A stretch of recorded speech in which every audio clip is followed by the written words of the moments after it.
Alrighty, this is the go-home show for NXT Deadline, the last WWE Premium Live event of the WWE calendar year, as opposed to the last WWE Premium Live event of the Stardom calendar year. That's not how these things work. That's in another country, in another part of the world. Nevertheless, yeah, but before we get to NXT Deadline, the Premium Live event to end the calendar year, we gotta talk about this show, and by we, I mean me, while you chime in the comments. Like, I love hearing from you guys. But anyway, let's get to it. I'm John Renton with my review of WWE NXT, and oh me, oh my, 2 triple threat matches in a show-ending bench-clearing brawl. My goodness, I wonder where I've seen this before. Oh, wait, on a lot of wrestling shows this year and last year since crowds came back. And look, I understand that everything has been done to death, but good God, NXT needs help. A lot of help. My God, it is... Okay, so alright, the first thing I see on this goddamn show is Von Wagner making his way to the ring. Apparently taking inspiration from Ivy Nile, but unlike Ivy Nile, who actually has a strong presence and actually looks competent in the ring, actually looks like she's getting quite good in the ring, Von Wagner, a lobotomized zebra, heavy metal Von Wagner, the guy that looks like the Geico Caveman if he had all the charisma sucked out of him, and if you don't remember the Geico Caveman, he had about that much charisma. Look, Von Wagner is a second-generation talent, and talent in the largest quotations possible. I don't know if I can make them any goddamn bigger. And I hear Booker not making a lick of goddamn sense on commentary. Just have Vic Joseph call the show himself, please. Have Vic Joseph call the show himself. Have Mackenzie out. Put Javier Bernal out there. At least you would have somebody that has personality, that's doing something unlike Booker T, that hasn't made a lick of sense on commentary. He's taken away from everything. Just seriously, if he's not going to contribute, at least in a funny way, stop not making sense, Booker. Just please, stop, just stop. Don't do this anymore. Stop, go do your school, go do something. Stop just dragging down what was a once proud wrestling brand with whatever the hell you're doing on commentary. It's not good. It's not good at all. Dookie Nukie Hudson and Thea, Scrappy Doo Hale, fire up, Andre Chase, and then we get heavy metal Von Wagner, Andre Chase, and Axiom Verge. Why is Axiom Verge's, entrance all, why is he like that? And he's a good talent. Here's the thing, Von Wagner has size. Unfortunately, that's all he has. And Andre the Chase University stuff I don't like. I know some people do. Thea needs to switch a decaf, is what I noted. She's going to have a goddamn aneurysm. It's a match involving Von Wagner. Why the hell would I care? It was whatever. The match was fine. Hey, Axiom pinned Von. At least we got that. So at least maybe they're learning that, hey, this guy isn't very fucking good. God forbid if they had put Von Wagner in that Iron Survivor match. It would have been like an Iron Lung Survivor challenge. So yeah, that was about the first, I don't know, 15 minutes of the show. We get a Cora Jade pre-tape. All about Deadline. Cora Jade has been embracing this heel persona and is doing pretty well. And then we get to Ivy Nile, who says, hey, you say that Julius Creed's knee is good. Well, check his ribs. Wait, your ribs aren't good. I can't clear you, the doctor says right after clearing. Ivy Nile apparently holding a doctorate as far as medicine. Ivy Nile really does have superstar potential. It's going to take probably another year or two of her getting more reps and seasoning. Seriously, she's got a good look. And look, I like the Creeds. They're super rough around the edges, but when they go, boy, do they go balls to the wall. And we get Steiner and Apollo gone fishing. It's not Dorf gone fishing. If anybody remembers that, I will be absolutely astonished. It's either Dorf Gone Fishing or the Red Green Show. There, that's pretty much covering every obscure, Canadian-based show that I can think of. I don't even know if Dorf Gone Fishing was Canadian, but I know Red Green was. By God, was it Canadian. It was great. I need to find where to watch that. Certainly better written than this. Alright, so, they traded bars back and forth while fishing, and, okay, it was what it was. It was different, I'll say that much. I don't know if it made me interested in seeing them wrestle, but it was different. So, this guy named Bryson Montana, who has pretty good size, got destroyed by Indus Sher, Sangha, and Veer. Veer, who came all over everybody on Raw. He came in Raw, came all over them Raw, and now he's teaming with Sangha and doing weird shit. And Javier Bernal says, I'm going to go away. I guess he was supposed to have this match. And then, Indus Sher says, Creed, we want you at 100%, but don't keep us waiting too long. And then Julius shows up, I'll fight you now. I don't know why Julius would talk like that. Thea then yells about she's getting a chance to face Isla Dawn. Dookie Nukie Hudson says, Andre, you probably should tell her not to do that. Tell her not to do that. Isla Dawn's weird. And Andre says, I know what I'm doing. He says his hair's all messed up, apparently from the very hard match of carrying Von Wagner to lobotomize Zebra. Tony D pre-tape. Sol Ruka and I think that was Amari Miller. I'm not sure, doing a TikTok dance. Oh, I don't get TikTok at all. I don't get it. And some tag teams are arguing.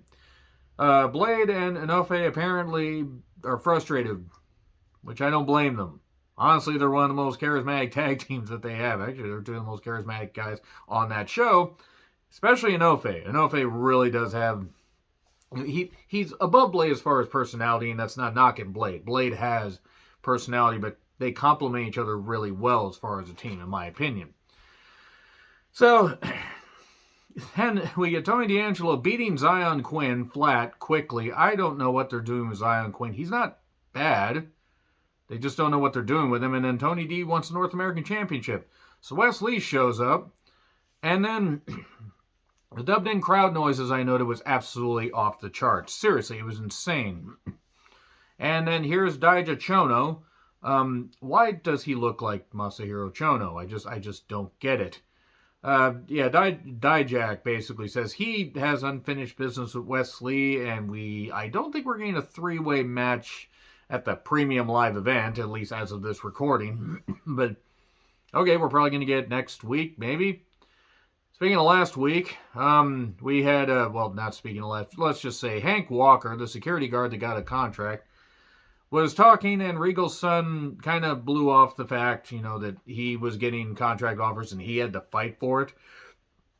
Regal's son, Charlie Dempsey, by the way, is his name. I keep calling him Regal's son because, by Christ, can you tell he is William Regal's son? They're going to have a match. Remember when Reggie showed up in the stupid Scripps outfit and everybody laughed, and not because we don't like Reggie, but because it was an astronomically stupid way to bring him back? Well, now he's sitting in a weird room writing shit out and with a weird dubbed-in voice saying he's going to destroy people? Just let him be Reggie. I mean, you want to maybe make him a more serious competitor, fine, but this is stupid. Speaking of stupid... Well, actually, this next thing wasn't all that stupid. Hank Walker versus Charlie Dempsey. Hank has good size. Obviously, this is a showcase for Charlie Dempsey. And Gulak showed up. Drew Gulak. Send to the Gulak shows up. And he's there watching him versus Charlie Dempsey at some point. You know what? Why not? You're going to keep people under contract, not use them on TV forever, unless you're going to use Gulak and something with Charlotte Flair for her to beat him up for no reason that benefits nobody. Then again, Charlotte Flair hasn't really been a benefit to anybody on television for a while. But I digress. Charlie Dempsey beats Hank Walker fairly quickly, though Hank had a couple good showings. The Regal stretch was a nice way to win it. And Grandma Zoe, we do all the pre-tapes on the women. Okay, and that's pretty cool. So Grandma Zoe Stark, she's all excited for the Iron Survivor Challenge. I mean, she's old enough to remember when Iron was first created, so she absolutely is locked in not understanding how a match works. And then we get to Grayson Waller being here, because even though he's insufferably good in the ring, he is still talking, and therefore I feel asleep.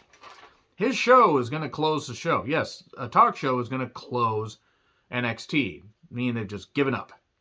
Speaking of giving up, here's Pretty Deadly with a Christmas story. I don't know why these guys are presented as such goofs. I mean, if people find them entertaining, that's fine. You can find them entertaining all you want. Why in the name of the Black Plague is this on the wrestling show? The Black Plague would be easier to deal with than Pretty Deadly Glory. Hey, New Day showed up. New Day is going to face Pretty Deadly Glory at the premium live event. They put boxes over their heads and super kick them. New present day. Okay, that might be interesting. Fuck it, give New Day a tag team run. Why not? Isla Dawn blows the camera out. Isla Dawn has a good look. I'm not saying she's great in the ring. She's not Mildred Burke. She's probably not even some of the women from the Divas era that wanted to do more but couldn't do more because they were cut off at the knees. But Isla Dawn has a good look, and if you can go far as having a good look. So anyway, speaking of good looks, let's bring the producer on here.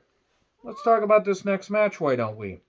So Mackenzie spooked Javier Bernal. You were not happy about seeing Javier Bernal. You have claws right in my face and you were going to kill me.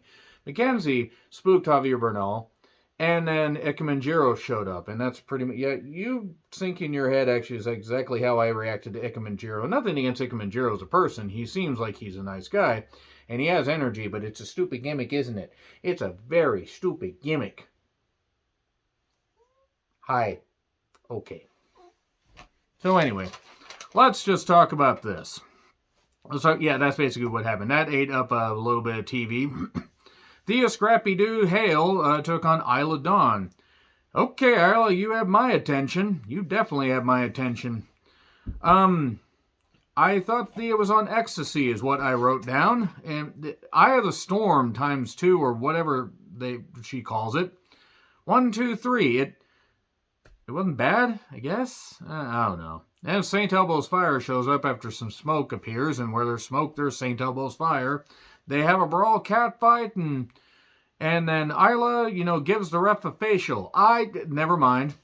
Kiana James and Gia the assistant. I've seen this movie before. Seriously, they are leaning into this goddamn shit. Like, honestly, it's amazing. See, even the producer doesn't want to hear about it. He just wants to probably go hunt, even though it snowed earlier. Like, by earlier, I mean last week. So anyway, yeah, they talk about the Iron Survivor Challenge. Lyra Valkyria, the former Aof Valkyrie, I think is the name, she's coming soon. Speaking of coming soon, Idris Enofe and Malik Blade turning heel for no reason. I don't know why they'd be turning him heel. Briggs and Jensen faced them, and it was typical. Gia slipped something into Jensen's pocket. I could say a lot, and I'm not going to. I'm just going to let it marinate in your head. Then Von Wagner attacked Aussie Jones, who was in the corner of Blade and Enofe, and then it's a high-low 1, 2, 3. Pre-tape on Roxanne. Please, look, Roxanne Perez may get promos one day, but good God. Good grief, even on pre-tapes. Get her a manager. Please get her a manager. She is likable. She's very good in the ring. It's well beyond her years. You can tell she's invested in this, but my God, the pre-tapes. Fallon Henley is pissed at Jensen because Gia slipped something in his envelope or in his pocket, and Toxic Attraction we see Toxic Attraction's box because Fallon Henley is going to face Wendy Chu and Indy Hartwell. Oh hell no! Indy Hartwell and Fallon Henley, I'll watch that. You could have put any other woman in there, almost any other woman. But nope, you had to put Wendy goddamn Chu. And a number of minutes later, Fallon Henley, I thought she got hurt, but I think she's alright. Indy pinned Fallon Henley. Thank God the Narchuleptic didn't win.